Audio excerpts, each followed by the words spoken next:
هلو هلو، انا بوسي طه. هعمل معاكم النهاردة البانيه بطريقة سهلة وسريعة، وهيطلع معاكم خطير، وهيطلع معاكم مستوي كويس جدا، والتتبيلة بتاعته خطيرة. وهقول لكم ازاي يطلع معاكم مقرمش وخطير كده. يلا بينا نبدأ مع بعض الطريقة. معايا كيلو من صدور الدجاج، واهم حاجة في البانيه ان الشريحة ما تكونش سميكة، لازم تكون رفيعة عشان يستوي معاكم بكل سهولة. هنزل عليهم بمعلقة صغيرة من الفلفل الأسود، ومعلقة صغيرة من الملح، وهضيف معلقة صغيرة من المايونيز، لو مش متاح هضيف معلقتين كبار من الزبادي، وهضيف 3 معالق كبار من اللبن، وهضيف فص من الثوم. ببدأ ان انا اقطعه قطع صغيرة كده خالص، بحيث ان هو ما يكونش ظاهر معايا في التتبيلة، بس بيفرق في الطعم قوي، بيديله تست حلو قوي بالشكل ده كده.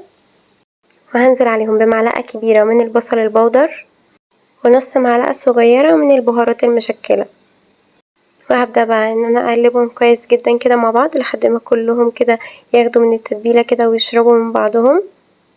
وهسيبهم اقل حاجة في التتبيلة دي ساعتين، ويفضل طبعا ان انتوا تسيبوهم 6 ساعات في التتبيلة عشان يطلع التست معاكم عالي.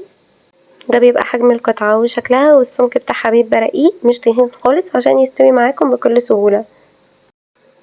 للكفر بقى هضيف كوباية كبيرة من الدقيق، وهنزل عليهم بمعلقة كبيرة من النشا، وهضيف 3 معالق من الفيجيتار الحار، وهنزل عليهم بنص معلقة صغيرة من الفلفل الأسود، ونص معلقة صغيرة من الكمون، وهخلطهم كلهم كده مع بعض، وكده الكفر بتاعي يبقى جاهز.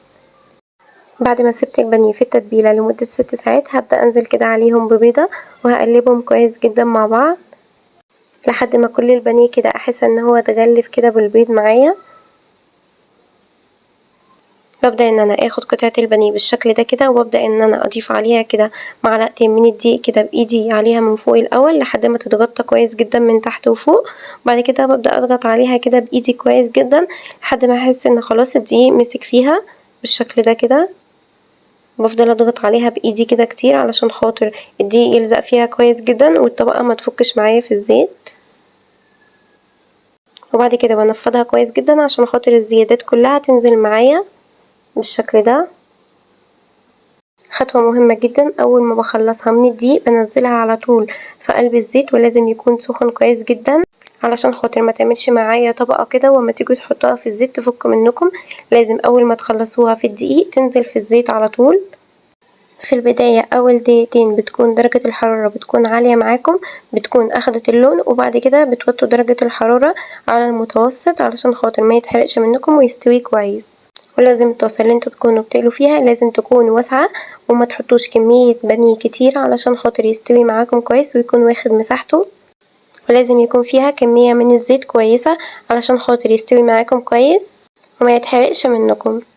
ده شكل البانيه بتاعي بعد ما خلص. انا بطلعه على شبكة كده علشان خاطر يفضل محافظ على القرمشة بتاعته لاخر وقت، وده بيبقى شكله. امشوا بكل التكات والخطوات اللي احنا عملناها، وهيطلع معاكم احلى بانيه باحلى تتبيلة ممكن تعملوها في حياتكم، وهيطلع معاكم مستوي وخطير.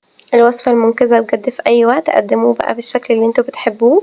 اعملوا جنب اي نوع مكرونة انتوا بتحبوه بيبقى خطير، ممكن جنب رز بسمتي، ممكن تعملوه كده في سندوتشات كده لوحده، بجد بيبقى طعمه خطير، وهيطلع معاكم مستوي وبالجمال ده. لو عجبكم الفيديو متنسوش تعملوا لي لايك وكومنتات كتير، وتفعلوا زر الجرس علشان خاطر يوصل لكم كل جديد. وما تنسوش دايما ان مع بوسي طه دايما حلاوتها في تتبيلتها.